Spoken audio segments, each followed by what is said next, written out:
The Innovators Network. Welcome to the Killer Innovation Show, the longest continuously produced podcast in history. Each week, Phil McKinney brings you the insights and strategies to amplify your creativity and innovation skills. Here's your host, Phil McKinney.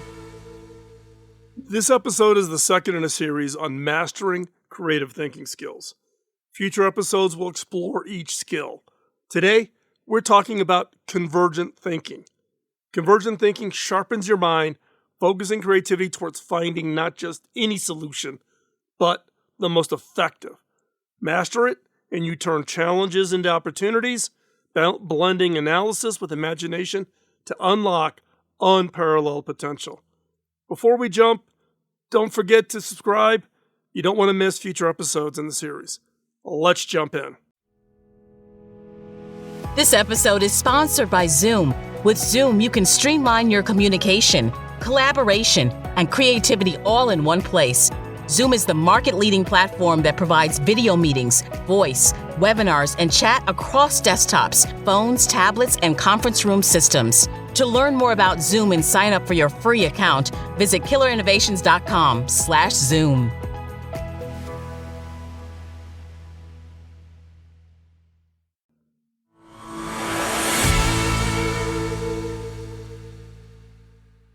Convergent thinking is a creative thinking skill that enables individuals to solve problems by narrowing down multiple possibilities to find the best possible solution. Unlike divergent thinking, which involves generating many ideas in a free-flowing, open-ended manner, convergent thinking demands precision, critical analysis, and logical reasoning. It is pivotal in decision-making processes, especially when clear answers are demanded. Convergent thinking is the silent force behind every decision, from the simplest daily tasks to the more complex projects in the workplace. Its role in shaping our lives, driving progress, is undeniable, making its mastery a non-negotiable skill for personal and professional success. So, what is the science behind convergent thinking? Recent research into the neural mechanisms of it have shed light on how our brains execute this focus type of problem solving with convergent thinking.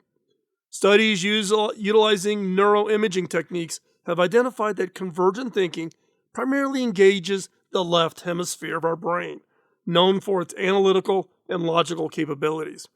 Specifically, areas involved in processing language and memory and problem-solving tasks show increased activity during convergent thinking exercises.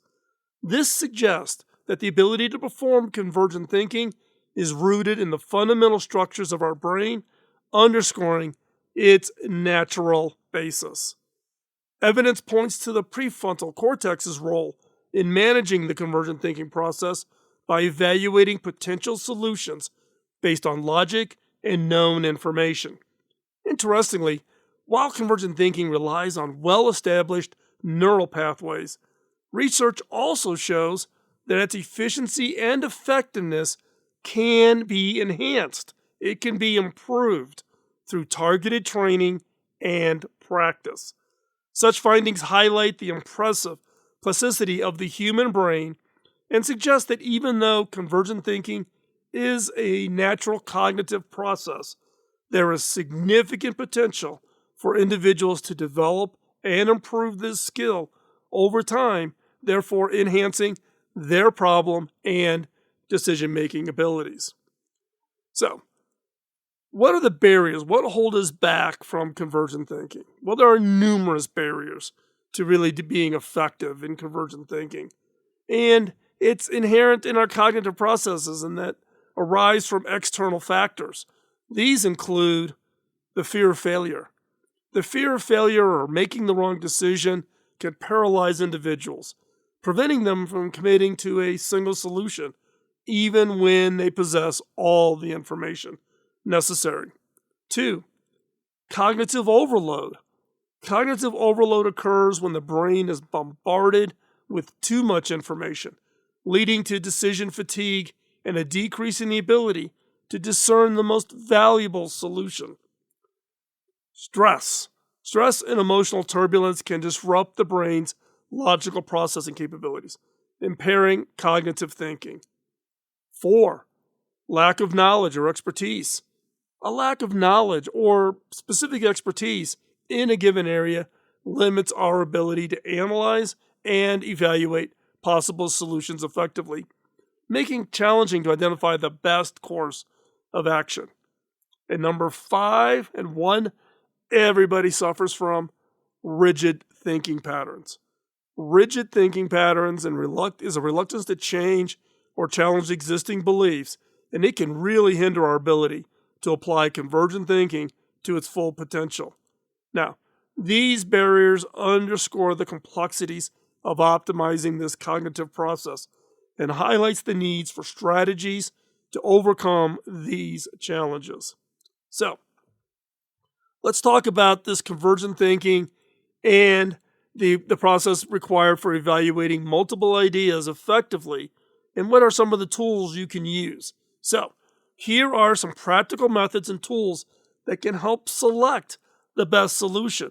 So it's not just all on your shoulder.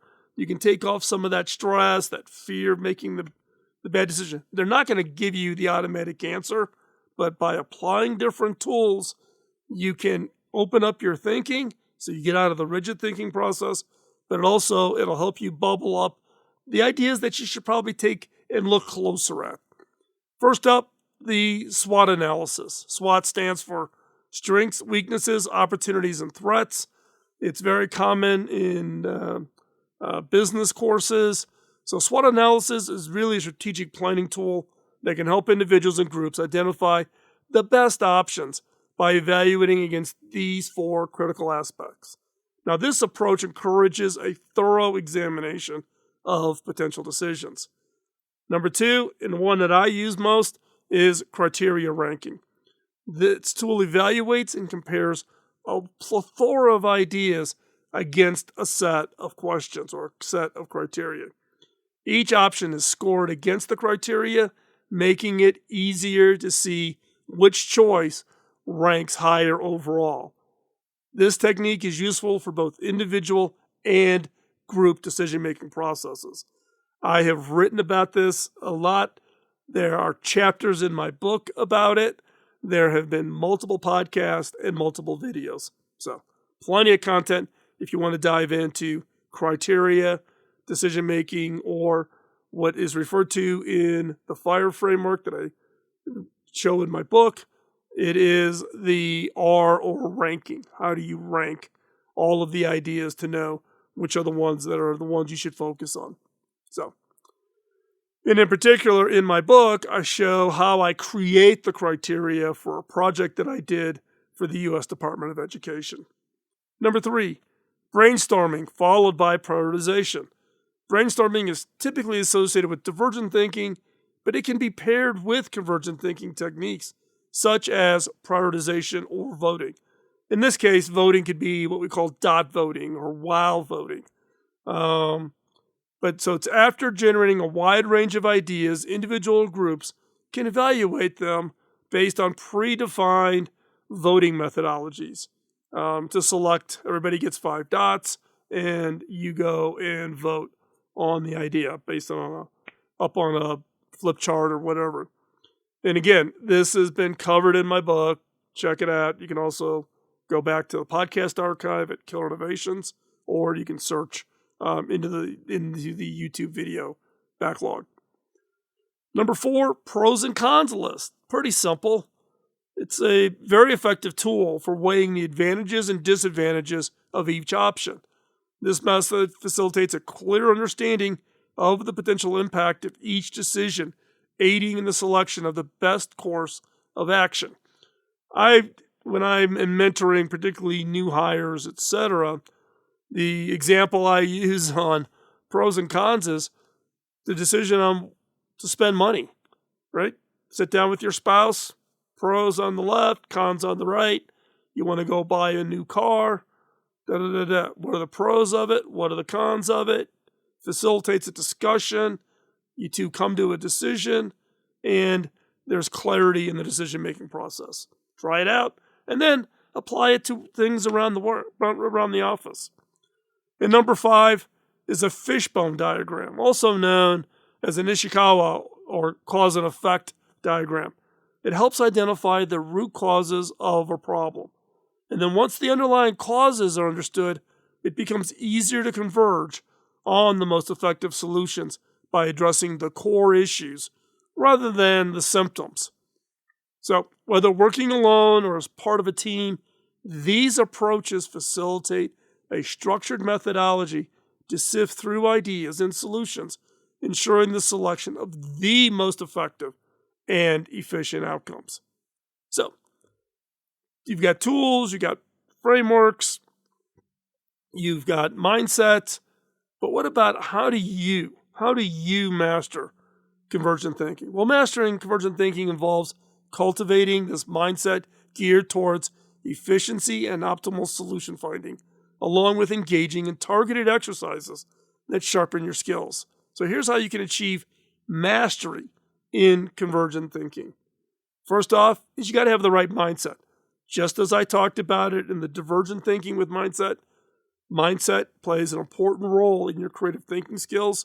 You need a mindset for convergent thinking. First up, openness to experience. Be open to exploring diverse knowledge areas, as this will widen your perspective and enhance your solution finding capabilities.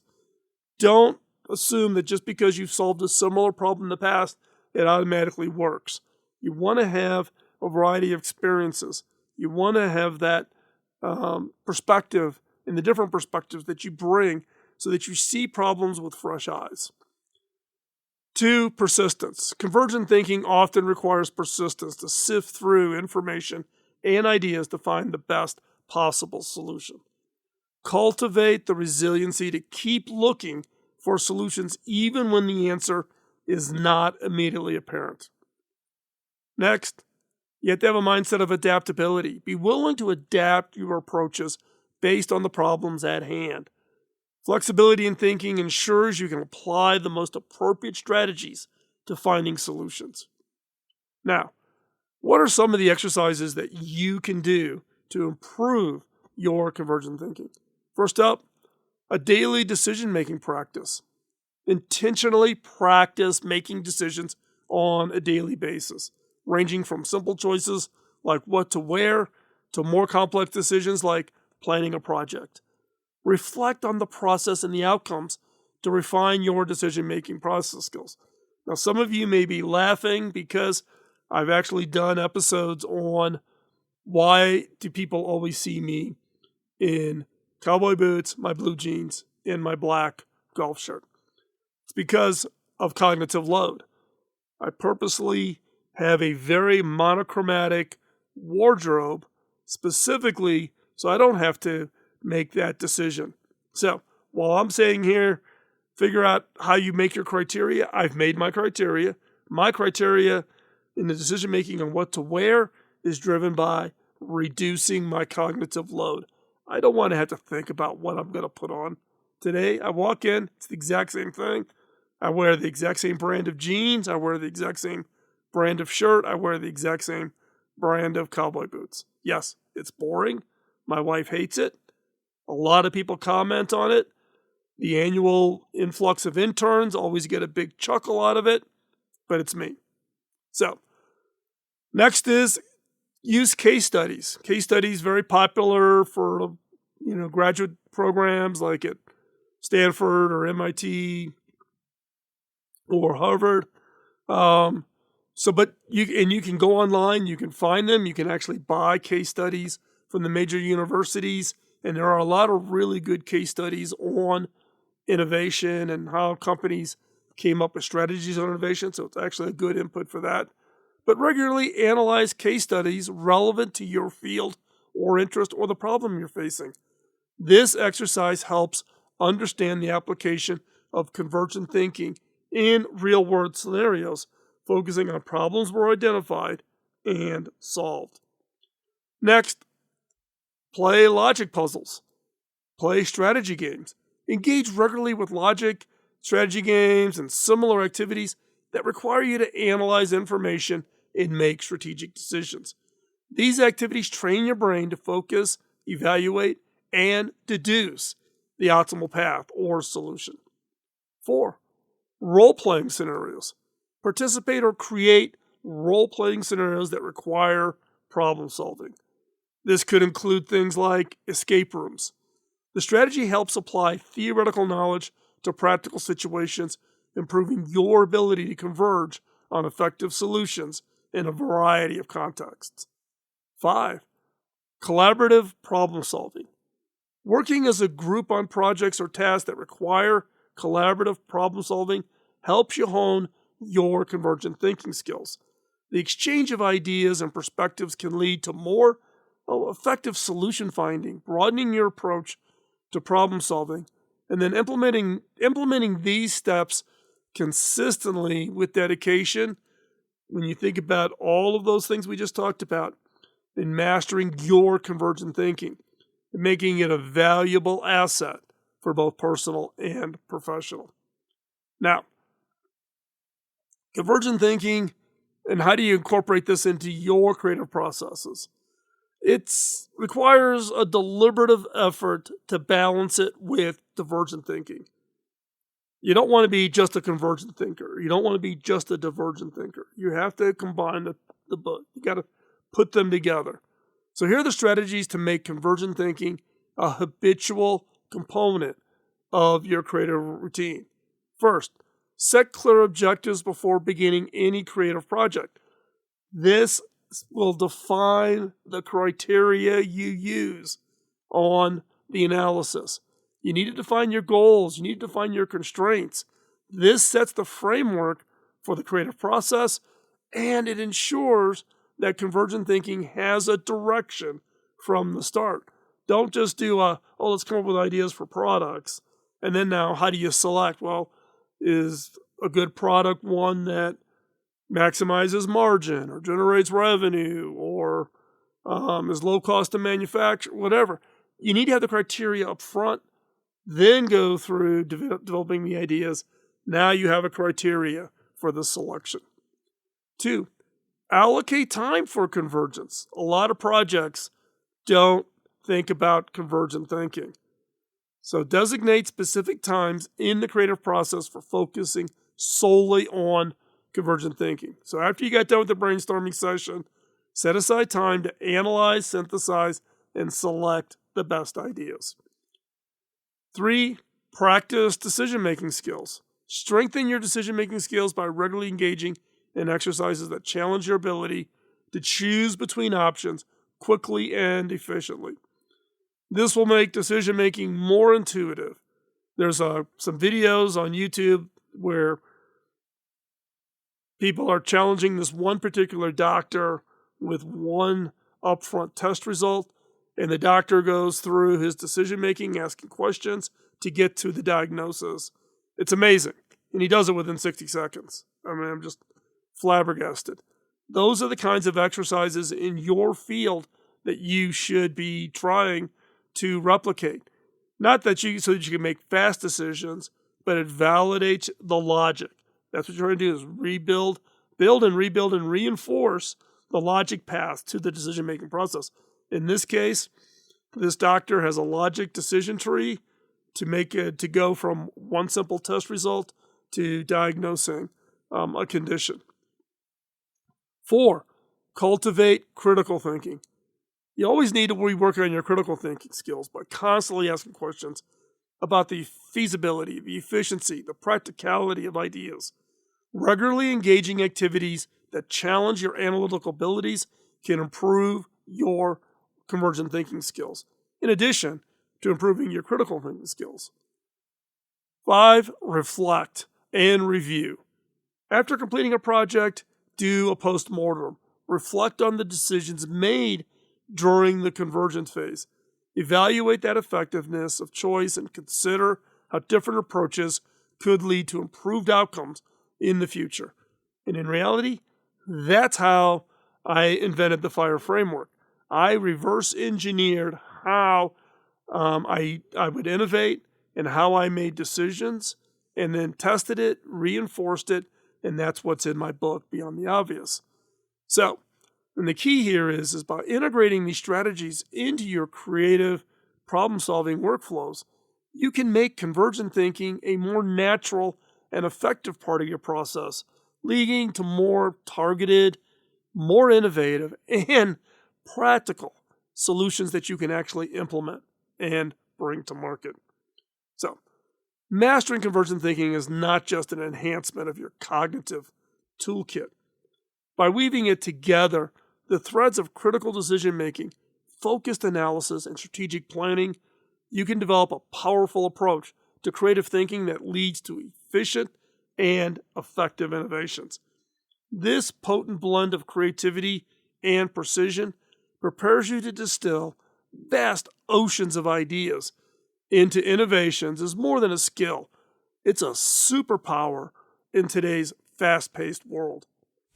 Podcasting nonstop since 2005, this has been the Killer Innovation Show on the Innovators Network. This show is distributed by the Innovators Network. For more information and other great shows and content, visit theinnovators.network.